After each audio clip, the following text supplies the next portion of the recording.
split light, short position. I want to create the most dramatic light possible with the most shadow possible. And in fact, for her face, I just want to have a rim light on her profile. So to create as much drama as possible, I need to put the light in a short light position. So what that means is the shadows are going to be falling toward the camera. So I'm going to move the light back around, and in split light, this is the most dramatic light I can get, the most shadowed light I can get. In split light, one side of the face is illuminated while the other side of the face is in shadow. So if I turn the subject to the side and just have the back part of the face lit, it's going to create this beautiful rim light.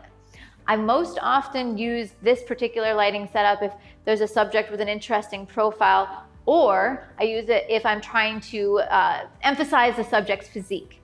So maybe it's going to be something where I'm emphasizing their muscles, or it's more of a lingerie shot, because what you're going to see is just that narrow outline on the side of your subject.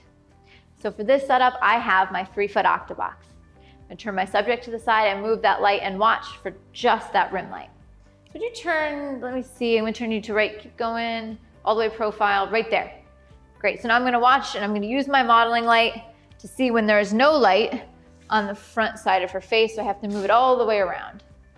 So I'm gonna check right here and see how this looks first. Perfect, now I see a tiny bit of light on her eye, which is fine, but in this case, I wanna eliminate it, so I'm gonna move it around just a bit. Great. So I'm gonna take a shot.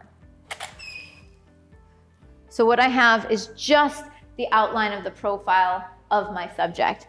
It's beautiful, dramatic, and you can actually just barely see a catch light in the eye closest to camera. It's just a speck of light. And so even if I have it, the light in split light, I can tweak it so I just get that little bit of glow without having any extra light on the cheek. Let me see if that does it too. Beautiful. Great, so this is kind of in between split and Rembrandt. I have just the tiniest bit of light on the eye, in this case closest to camera, whereas the side of the face turned away from camera is what is illuminated.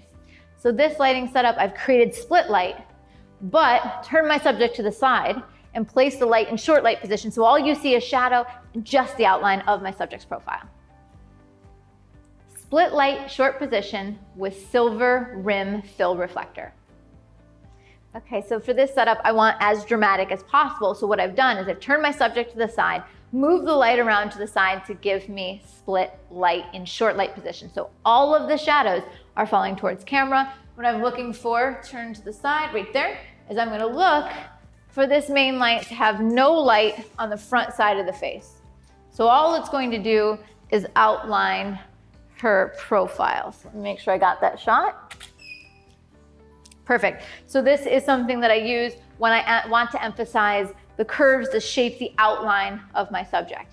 Now this is nice and dramatic, but let's say that I don't just want the back part of her head and body to fall completely to shadow. For example, let's say I'm doing a 1-light setup, this 3-foot octabox, maybe I'm doing a 1-light setup and I'm doing a lingerie shot. And so in the light that I have here, I'll have the curves of the front of her body, but miss the curves on the back part of the body. So this is a perfect opportunity to introduce a silver reflector. Silver reflector is bright enough to catch some of that light and kick it back towards our subject. And if we place it around behind the subject slightly, it's going to give us a beautiful rim light.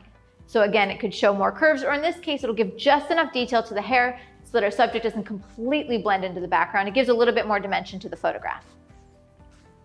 So I'm gonna add my 30-inch reflector, and I can light the hair. I can also place it to light the jawline.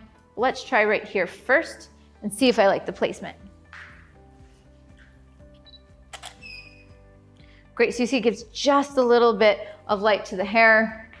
I can also move it around if I want it to be a little bit more of a rim light, so it can light the side of her hair instead of the whole front of it. Let's see.